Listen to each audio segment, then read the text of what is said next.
Ipinag-utos ni AFP Chief of Staff General Emmanuel Bautista na muling pag-aaralan ang kaso ng isang kadete ng Philippine Military Academy na nanganganib hindi makasama sa graduation sa Marso. Ayon sa PMA, hindi lang basta na late sa klase si Cadet First Class Aldrin Jeff Cudya kaya siya na-dismiss. Saksi si Ian Cruz. Kahit pa isa sa mga nangunguna sa Siklab Diwa Class of 2014 ng Philippine Military Academy, malabo na raw palahukis sa Cadet First Class Jeff Aldrin Cudya sa graduation rites. 3 linggo mula ngayon. Ang dahilan ay sa Facebook post ni Ched Estigoy Arzadon ang posibilidad na pagka-dismiss kay Cudya dahil sa isaan niyang maliit na bagay. Na-late daw kasi ng 2 minutos sa klase ang kadete na foster son ni Arzadon. Umaasa raw si Arzadon na magiging patas ang mga kinaukulan kay Cudya na 4 na taon daw nagpunyagi para mapabilang sa pinakamagagaling sa klase. Dahil lang sa anilay napakaliit na dahilan, tatanggalan na raw ba siya ng karapatang makapagsilbi sa bansa? Sinadya ko ang bahay ng mga Cudya sa Arayat, Pampanga, pero wala akong dinatnan.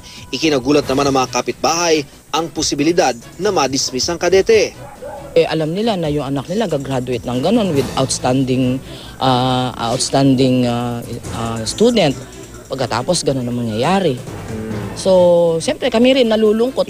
Ayon sa pahayag ng PMA, bagamat nagsimula sa pagiging late, lumabas sa pagsiyasat na posibleng nalabag ni Cudya ang kanilang honor code.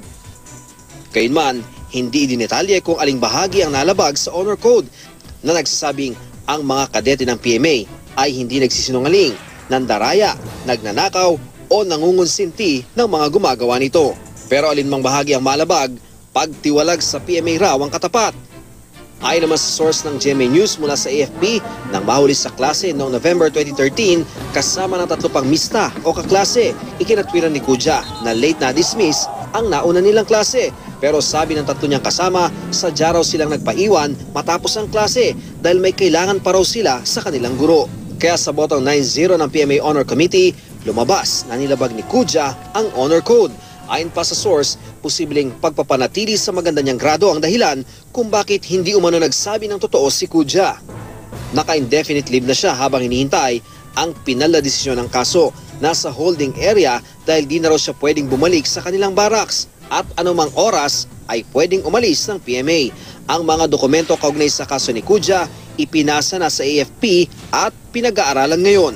Sir, pwede ba, kunyari may decision sila, pwede mo bang mabago yun ang decision mo?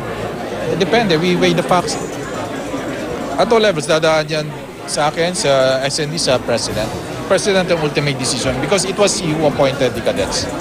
Sabi ng Malacanang, tututukan ni Defense Secretary Voltaire Gazmin ang investigasyon sa kaso. Ako si Ian Cruz, ang inyong saksi.